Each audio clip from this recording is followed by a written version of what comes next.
Hi friends, good evening to all of you. तो आज हम क्लास 10th के बच्चों के लिए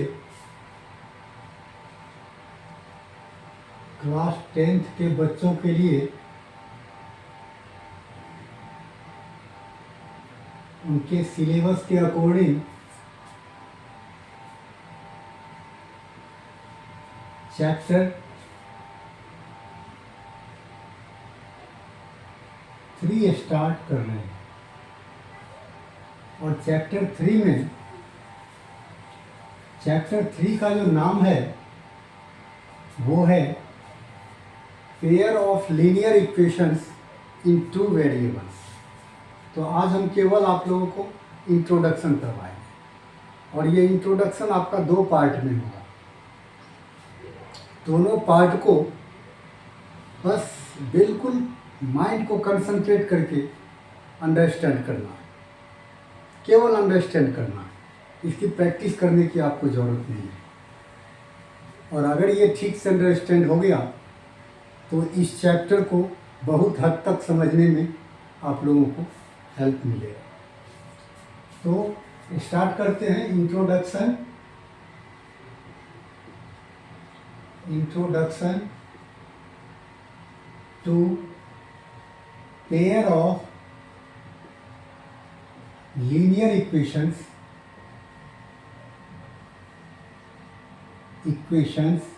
in 2 variables।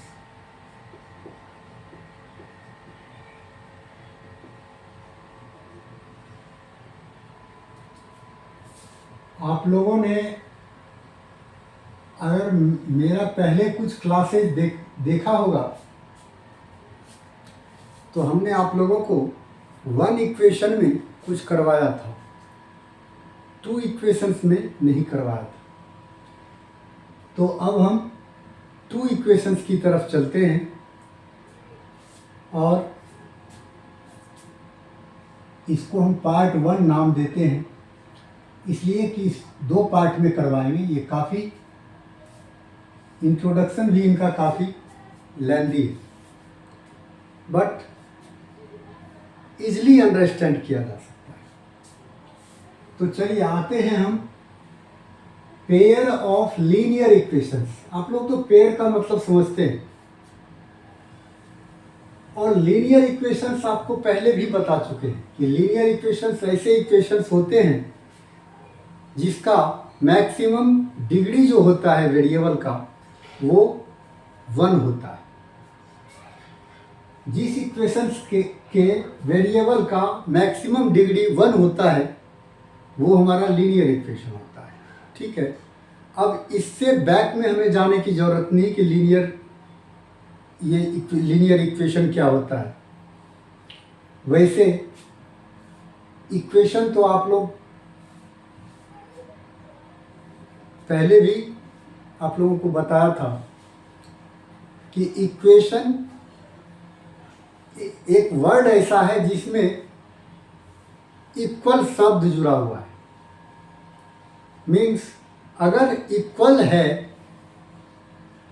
2 पॉलिनोमियल इक्वल है तो वो एक इक्वेशन होता है, सीधी सी बात है। और पॉलिनोमियल किसको कहते हैं ये पहले मैंने एक्सप्लेन किया था। वेरिएबल और कांस्टेंट दोनों के कॉम्बिनेशन से पॉलिनोमियल बनता है। ठीक है, और जब 2 पॉलिनोमियल इक्वल होता है तो उसको हम क्या कहते हैं, इक्वेशन कहते हैं। तो पॉलिनोमियल में ये कोई ज़रूरी नहीं है कि केवल वेरिएबल और कांस्टेंट दोनों का कॉम्बिनेशन ही होगा। आप कांस्टेंट को भी पॉलिनोमियल कह सकते हैं या वेरिएबल को भी आप पॉलिनोमियल कह सकते हैं। कहने का मतलब है कि x जो है ये हमारा पॉलिनोमियल है और 3 भी हमारा पॉलिनोमियल है। ऐसा नहीं कि 3 पॉलिनोमियल नहीं है। अब आप कहोगे कि 3 पॉलिनोमियल कैसे, तो 3 को लिख सकते हैं 3 × x की पावर 0।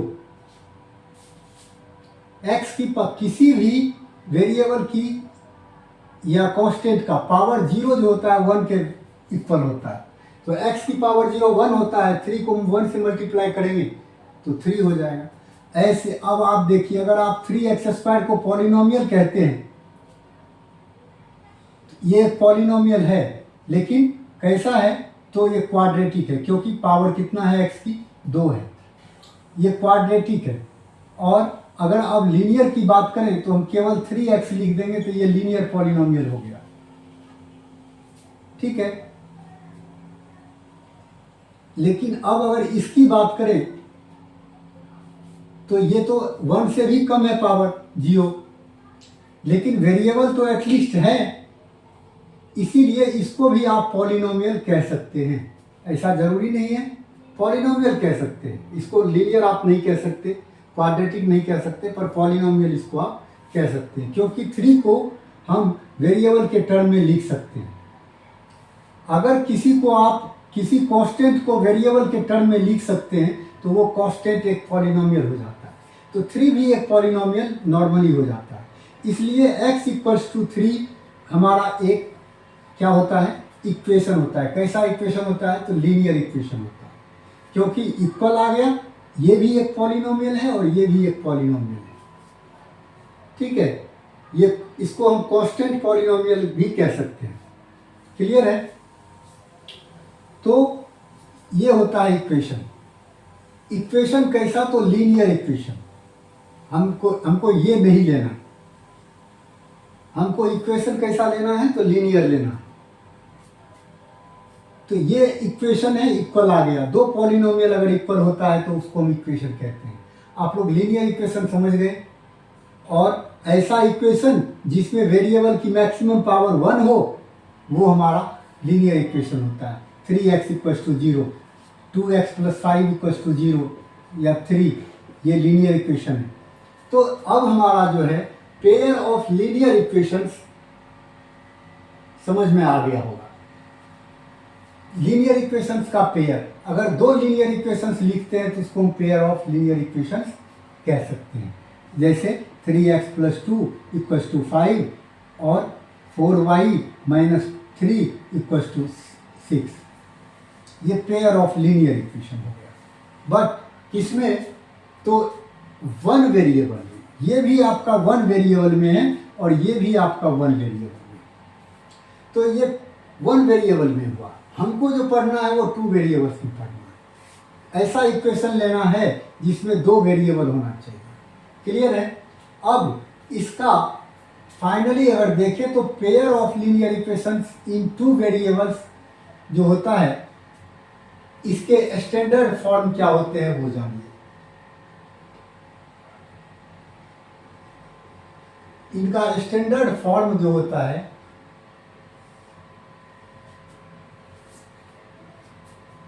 अगर 1 वेरिएबल हो तो उसका स्टैंडर्ड फॉर्म होता है ax + b = 0, क्लियर है। अगर 1 वेरिएबल में होता है तो ये हमारा वेरिएबल है और a और b कांस्टेंट है, ठीक है। ये स्टैंडर्ड फॉर्म होता है कुछ कंडीशन के साथ। क्या कंडीशन के साथ, कंडीशन इसमें होता है वेयर a ≠ = 0, a 0 नहीं होना चाहिए। तो ये हमारा स्टैंडर्ड फॉर्म होता है किसका, लीनियर इक्वेशन इन 1 वेरिएबल का। अब लीनियर इक्वेशन इन 2 वेरिएबल में है हम लोग, इसीलिए 2 वेरिएबल का जो स्टैंडर्ड फॉर्म होता है वो बताते हैं। वो होता है a1x + b1y + c1 = 0। ये हमारा, ये पेयर नहीं, ये सिंगल हुआ, हमको पेयर लेना है। दूसरा क्या ले लेते हैं, a2x + b2y = c2, यहाँ c1 लिखे, यहाँ c2 लिखे।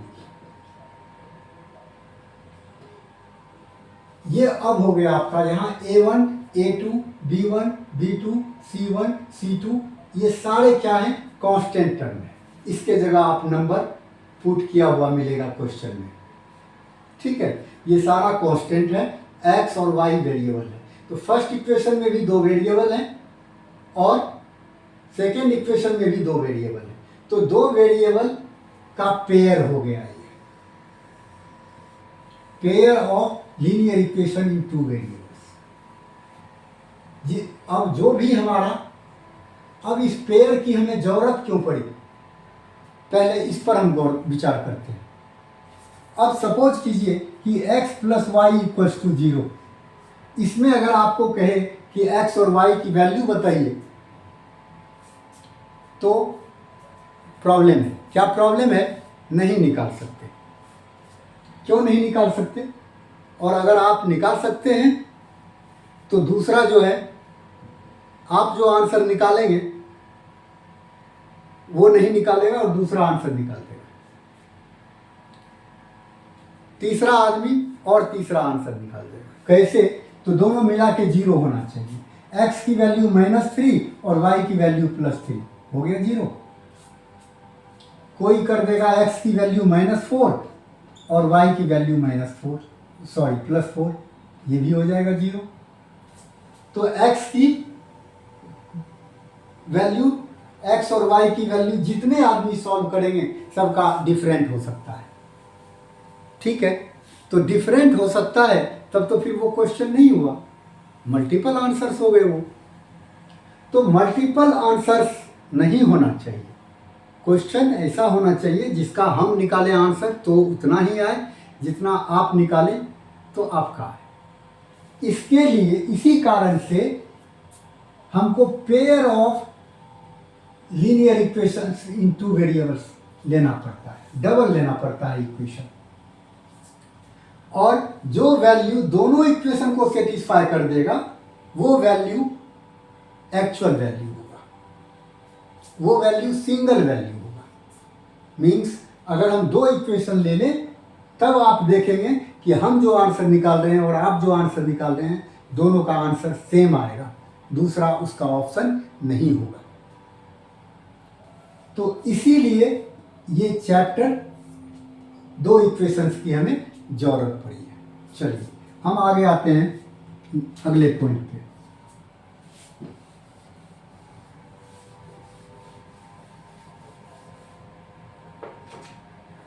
अब आप लोग, अब जो है इसको सॉल्व करने के 2 तरीके हैं। एक तरीका है ग्राफिकल मेथड और दूसरा तरीका है एल्जेब्रिक मेथड। और अब ग्राफिकल मेथड तो एक ही होता है, लेकिन एल्जेब्रिक मेथड कई तरीके के होते हैं। ठीक है, तो फिलहाल अब इसका ग्राफिक मेथड के बारे में थोड़ा सा मैं समझाता हूँ। ग्राफिकल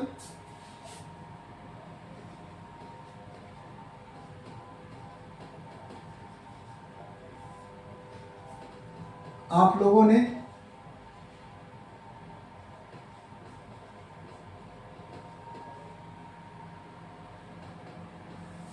ने ग्राफिकल रिप्रेजेंटेशन पढ़ा होगा इक्वेशन का। जैसे x + 3 = 5, इसको ग्राफ पे दिखाइए, ग्राफ पे रिप्रेजेंट कीजिए। 9th क्लास में ही था, ग्राफ पे इसको दिखा देते हैं। क्लियर है? और ग्राफ पे कैसे दिखाते हैं ये आप लोग जानते होंगे। अब इसके डिटेल में हम नहीं जाएंगे अभी।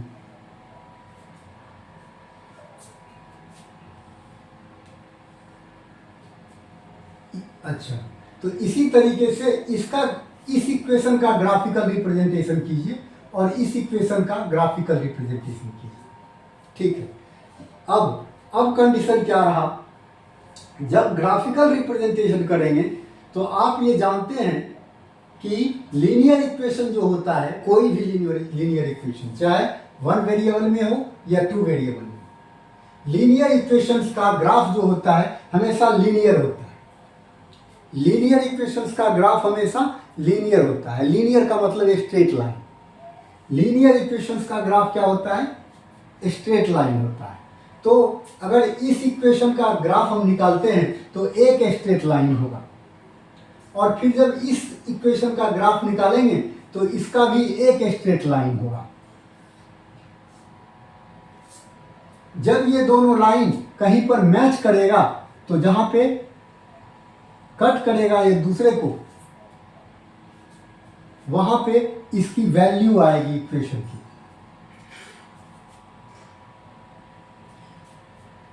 जहां पे एक दूसरे को कट करेगा वहां इसकी वैल्यू आ जाएगी, और वो वैल्यू जो होगा यूनिवर्सल वैल्यू होगा। आप निकालेंगे आपका भी और मैं निकालूंगा तो मेरा सेम आएगा। तो इसकी वैल्यू निकालने का एक तो ये तरीका है, ग्राफिकल तरीका है। अगर अब आप लोग इसको डिटेल में समझना चाहेंगे तो मैं इसी चैप्टर में हूँ, एक एग्जाम्पल के थ्रू इनको समझाता हूँ। अब सपोज कीजिए कि हमने ये कहा कि A1, B1, C1 ये तीनों कांस्टेंट है। 3x + 2y =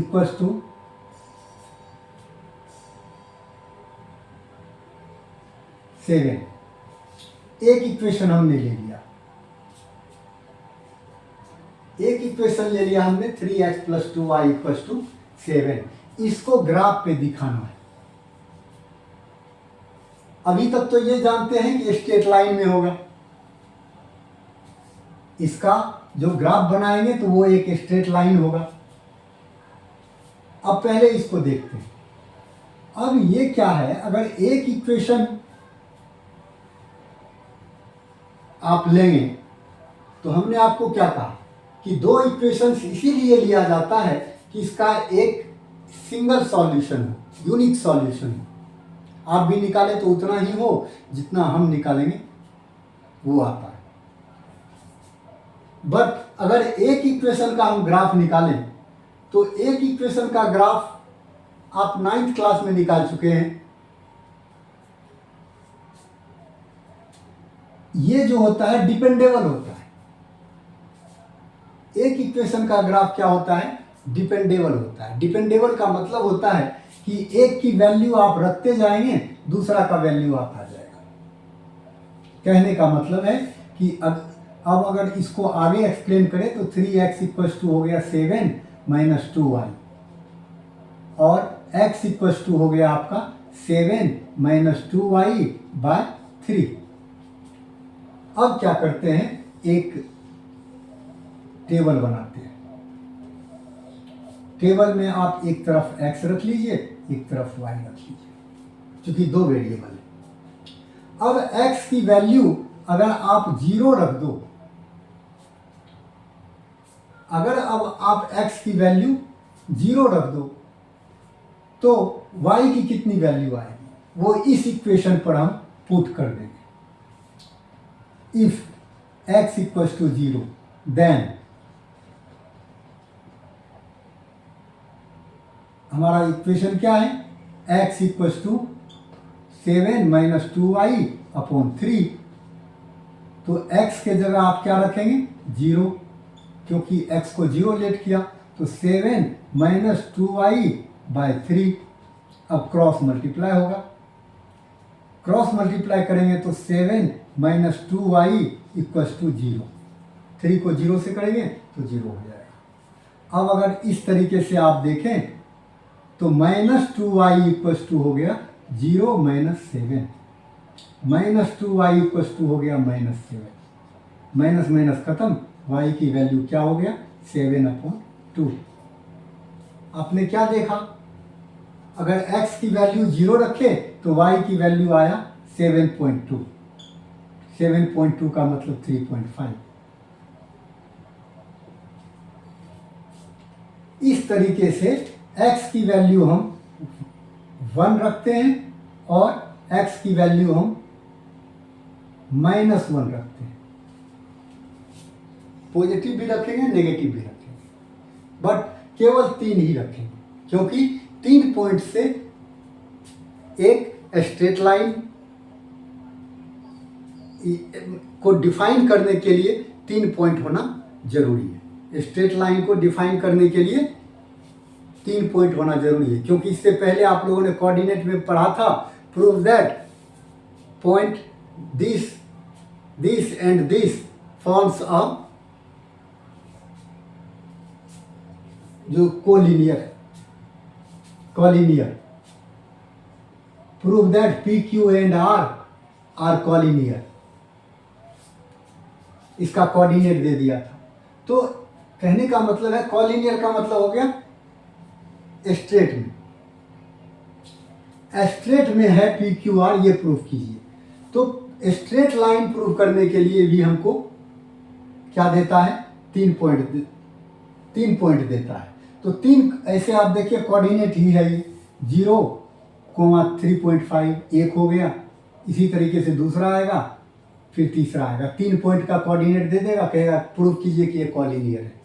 तो कॉलिनियर या नॉन कॉलिनियर को प्रूफ करने के लिए हमको 3 पॉइंट होना जरूरी है। इसीलिए टेबल जब भी बनाते हैं तो तीन ही वैल्यू लेकर के बनाते हैं। क्लियर है? चलिए, तो ये हो गया। ऐसे 1 रखे तो इसका वैल्यू आएगा, फिर कुछ ना कुछ -1 रखेंगे तो फिर कुछ ना कुछ वैल्यू आएगा, तब जाकर के आपका एक टेबल तैयार होगा इस इक्वेशन का।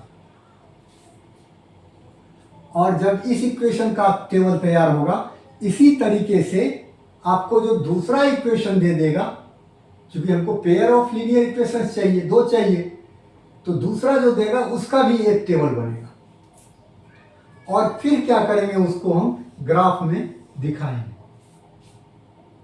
जब इसको आप ग्राफ में दिखाइएगा तो x की वैल्यू 0, तो y की वैल्यू 3.5, 1 2 3, यहाँ 4 है तो 3.5 यहाँ हुआ, ये पॉइंट हो गया। x की वैल्यू 0 तो y की वैल्यू 3.5 ये आएगा। इसी तरीके से इसका भी रखेंगे, और बाद में जब तीनों पॉइंट को आप मिलाओगे तो वो क्या होगा, एक स्ट्रेट लाइन बनेगा। इधर बने या इधर बने या सीधा बने, जैसे भी बने एक स्ट्रेट लाइन बनेगा। और इसी तरीके से जब दूसरा बनाएंगे तो वो भी आपका एक स्ट्रेट लाइन बनेगा, जो कहीं ना कहीं कट करेगा, और जहां कट करेगा वही उसकी वैल्यू आ जाएगी। तो ये हमारा होता है क्या, ग्राफिकल रिप्रेजेंटेशन। इसको हम जब कुछ क्वेश्चन करवाएंगे तो ये और ज़्यादा क्लियर आपका ग्राफिकल रिप्रेजेंटेशन हो जाएगा। ठीक है, मेरे ख्याल में ये ग्राफिकल रिप्रेजेंटेशन आपके समझ में आ गया होगा। और अगर इसमें कुछ इनकम्प्लीटनेस है तो वो आपका चैप्टर पे आएंगे तो हो जाएगा। चलिए, तो ये था ग्राफिकल रिप्रेजेंटेशन से रिलेटेड। अब आते हैं हम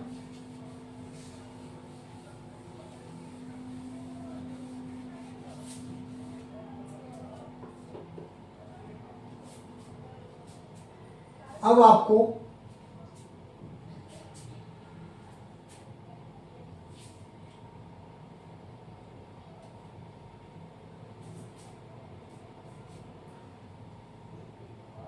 एक दो चीजें समझाने का प्रयास करता हूं, उसको आप बढ़िया से गौर कीजिएगा। अब ये जो आप 2 लाइन देख रहे हैं, अब इस इक्वेशन को हम इक्वेशन नहीं कहेंगे, लाइन कहेंगे। ये भी एक लाइन है, ये भी एक लाइन है, स्ट्रेट लाइन है। अब जो ये लाइन देख रहे हैं, ये लाइन 3 तरह का हो सकता है। ठीक है, एक तो ये लाइन पैरेलल हो सकता है। ग्राफ में जब शो करेंगे तो लाइन ऐसे मत लिखिए, लिख दीजिए पैरेलल लाइंस। ये दोनों लाइन पैरेलल हो सकता है।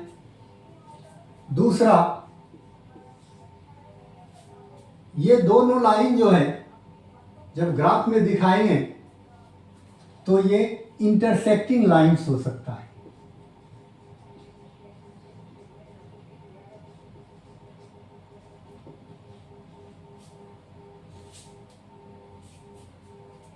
और तीसरा, कोइंसिडेंस लाइन हो सकता है।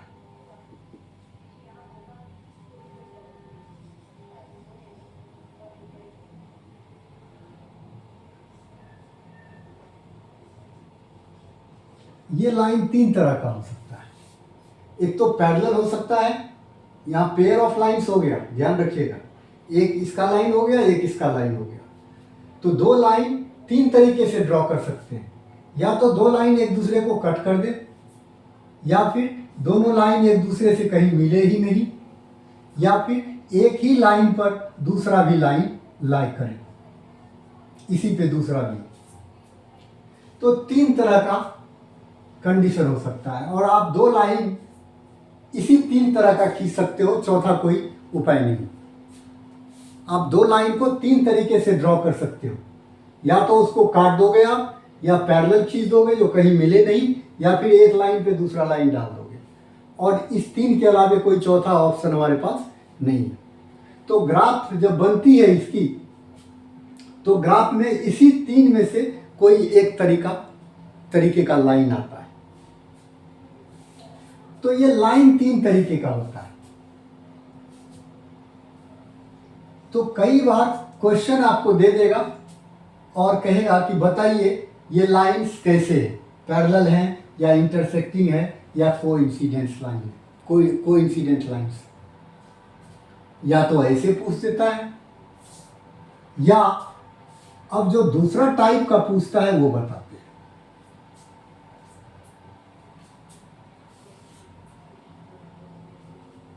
एक तो ये लाइंस अगर इसको सपोज करके पूछेगा तो ऐसे पूछ देगा। अब आप जानते हैं कि लाइन के साथ साथ लाइन तो है दोनों, लेकिन दोनों का सॉल्यूशन भी आता है। अब सॉल्यूशन के बेस पर ये तीन टाइप का इसी के आधार पे होता है। अभी हमने आपको कहा कि अगर कहीं कट नहीं करे तो वो लाइंस पैरेलल होता है, और अगर कट ही नहीं करेगा तो सॉल्यूशन नहीं होगा। अभी क्या बताया मैंने कि जब एक लाइन दूसरे लाइन को कट करेगा तो जहां कट करेगा वही सॉल्यूशन निकलेगा, उस पॉइंट का जो कोऑर्डिनेट होगा वही सॉल्यूशन होगा। अगर कहीं कट ही नहीं करेगा तो क्या होगा, कोई सॉल्यूशन नहीं होगा। इसीलिए पैरेलल लाइंस का नो सॉल्यूशन होता है।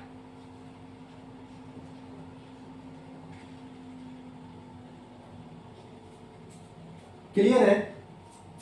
पैरेलल लाइन अगर है तो वो नो सॉल्यूशन होता है।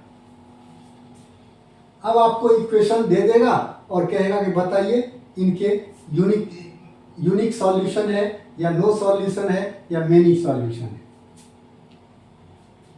तो इसीलिए बता रहा हूं। अब इंटरसेक्टिंग लाइंस का मतलब होता है, अब आप लोग जानते हैं कि दो लाइन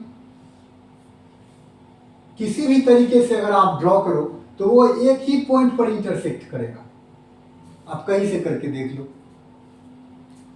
दो लाइन कभी एक से ज्यादा पॉइंट पर इंटरसेक्ट नहीं करेगा, चाहे किसी भी तरीके से खींचो तो स्ट्रेट होना चाहिए।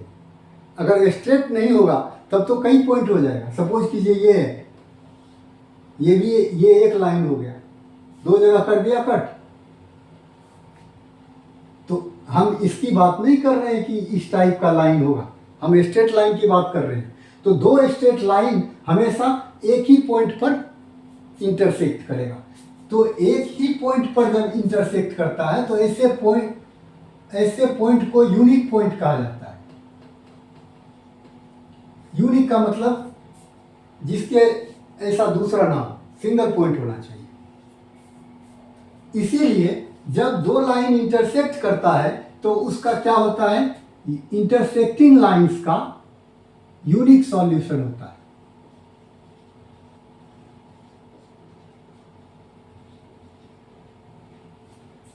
ये सिंगल होता है। अब ये क्लियर हो गया, ये आपका क्लियर हो गया, बच गया ये।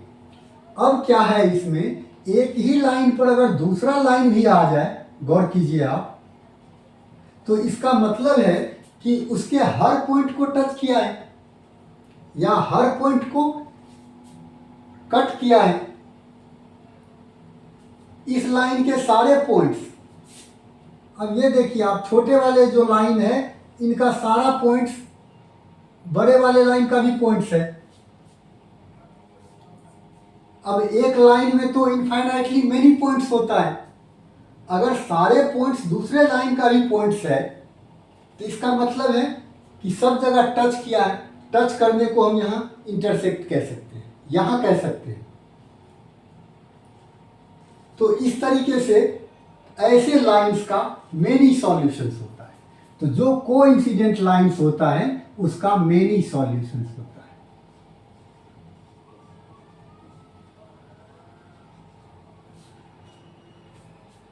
तो आप जब सवाल करने जाएंगे तो आपको इससे भी रिलेटेड आएगा, इससे भी रिलेटेड आएगा, इस पर भी बेस्ड क्वेश्चन देगा, सॉल्यूशन पर बेस्ड क्वेश्चन देगा।